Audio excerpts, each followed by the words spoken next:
All right, guys, here we are. More Ron DeSantis. Seems to be in the news more and more lately. DeSantis signs bill requiring Florida students, professors to register political views with the state. Huh? Oh my. It sounds like it's almost too good to be true.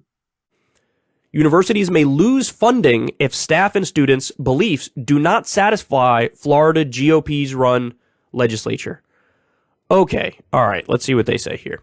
Public universities in Florida will be required to survey both faculty and students on their political beliefs and viewpoints, with the institutions at risk of losing their funding if their responses are not satisfactory to the state's Republican-led legislature. Salon actually changed their article's headline because it falsely claimed Ron DeSantis' bill will force students and professors alike to reveal their political beliefs to the Florida state government, the same article that Kyle is reading from. In reality, both professors and students have the choice to participate in the surveys. The funny thing is that both the law and article was written last year, June 2021, so it wasn't recent. It's only in the news because it blew up in left-leaning circles, which I assume Kyle picked up from, since this seems pretty new to him. There seems to be a trend, since Neil Degrasse Tyson's exchange with Ben Shapiro on trans issues blew up in online left-wing circles much later than it was originally aired. But many on the left didn't appear to know that it wasn't recently released at the time. Anyway, this gone all the way up to novelist Stephen King, who later deleted the tweet. The unprecedented project, which was tucked into a law signed Tuesday by Republican Governor Ron DeSantis, is part of a long-running, nationwide right-wing push to promote intellectual diversity on campuses, though worries over a lack of details on the survey's privacy protections and questions over what the results may ultimately be used for hover over the venture. Based on the bill's language, survey responses will not necessarily be anonymous, sparking worries among many professors and other university staff that they may be targeted, held back in their careers, or even fired for their beliefs. Not necessarily be anonymous. The law doesn't specify that the surveys will be anonymous, but the 2022 surveys are anonymous. Quote, "No personally identifiable information will be associated with your responses. This survey is anonymous, and responses will only be reported at the group level, not at the individual level, though there is concerns from opponents that faculty members could still be identified through their survey responses. I'm not sure if the bill should have explicitly specified the surveys will be anonymous, since anonymity seems like a reasonable assumption, but maybe it was an error on the part of Florida legislators." According to the bill's sponsor, State Senator Ray Rodriguez, faculty will not be promoted or fired based on their responses, but as the Tampa Bay Times reported Tuesday, the bill itself does not back up those claims.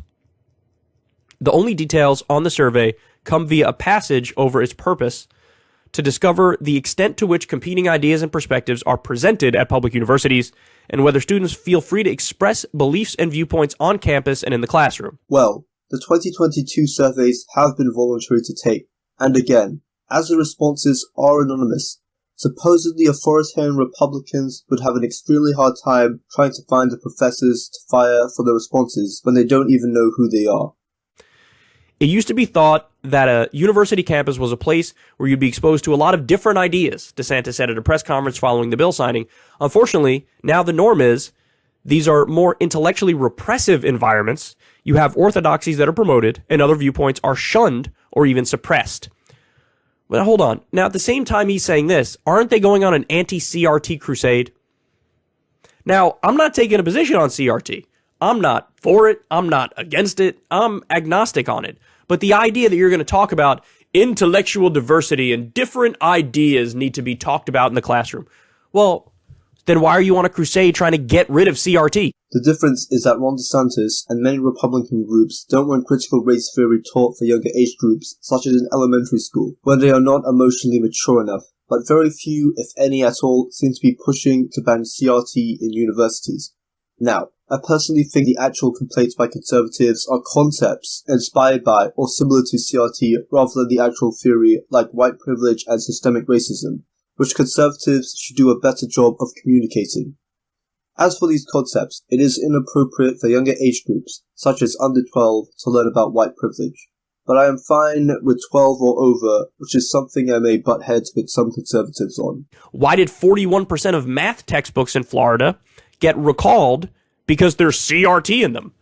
So this is totally at odds with the other stuff he says. They weren't recalled. They were books that were submitted but rejected. But even I have to admit that this is one time Kyle is kind of right in this video, and not a good look for Desantis. 54 out of 132 math textbooks were rejected due to allegations of having critical race theory or social emotional learning within its content. The department sent 4 images that were examples of reasons that the 54 books were rejected, but it wasn't an exhaustive list as they couldn't show all books or images due to copyright. 2 images were of social emotional learning, which seemed pretty weak reasons to reject books. The other 2 images had context of racial prejudice, which would be inappropriate for young kids, like say under 16 years old.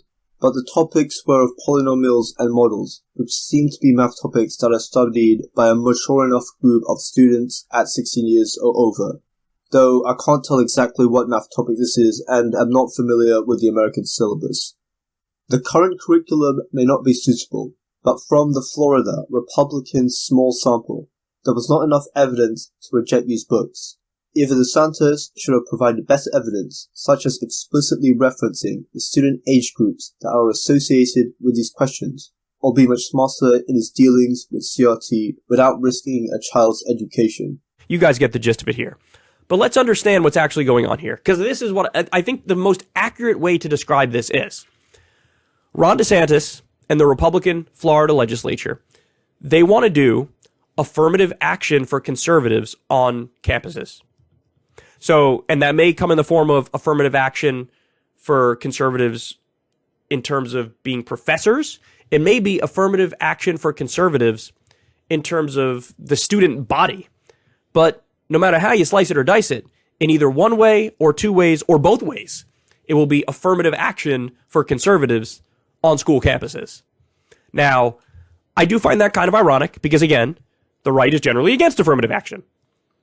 But if it's a specific kind of affirmative action that pushes the right-wing viewpoint more, all of a sudden, they want to monitor the political beliefs of professors and students on campuses so that they can balance it out more. I think this is no goddamn business of the state. Some fields just happen to skew more politically one direction or the other direction, and it is what it is. That's called freedom. That's the way it's going to work. And by the way, conservatives understand this, and they talk about this all the time when it comes to gender stuff. It's like you're just going to have more male construction workers. That's just the way it is. Should you enforce neutrality or balance on that and mandate 50-50? No. So why'd you do it for political ideology in schools? When Powell talks about conservatives unprincipably supporting political affirmative action, I kinda agree, but not for DeSantis' bill. I refer more to conservatives ending perceived left-wing censorship and discrimination in social media companies and the people that work there. But just like Kyle's gender example, different sectors attract different types of people, leading to, say, very left-leaning people clustered in Silicon Valley, or more conservatives being in a more management role. Conservatives' push for regulation of social media seems to be a denial of how the censorship may be due to subconscious bias from a very predominant left-wing culture than something official. But in this case, DeSantis did not make the surveys to display political viewpoints. It was to show whether students of a certain political persuasion were comfortable expressing their ideas. If only 10% of students were conservative, but the vast majority reported that they were completely fine and comfortable when expressing their viewpoints, then Florida would be fine with the university. So this is not an example of conservative affirmative action. So be consistent. If you're against affirmative action, be against it for political ideology as well. Because the fact of the matter is, academia does generally skew more left. Now, does that mean it should be 100% left-wing? No, but it's not. I'm sure it's not 100% left-wing. And at what point does fighting for balance mean you have to no longer be objective? Because this is a problem we talk about all the time. The difference between neutrality and objectivity. Like, okay, if you want to have a conservative evangelical Christian teach your science class, What happens if they start bringing up creationism or they start bringing up intelligent design? I got news for you. Creationism and intelligent design are not science. So the left-wing professor who's talking about evolution and teaching facts about that, they would be correct. So in other words, bringing in balance or neutrality into the equation when talking about a science teacher, I don't want balance. I don't want neutrality. I want truth. I want facts. I want information. I want data.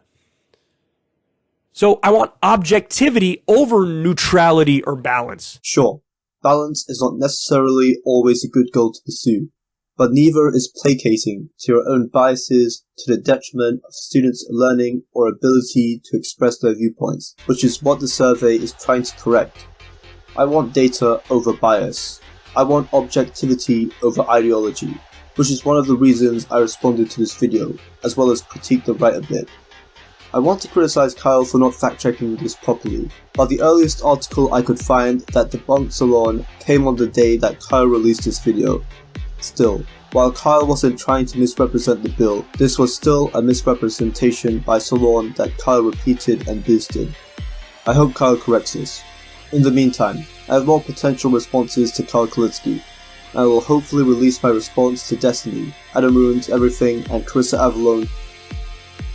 Anyways, I hope you enjoyed this video.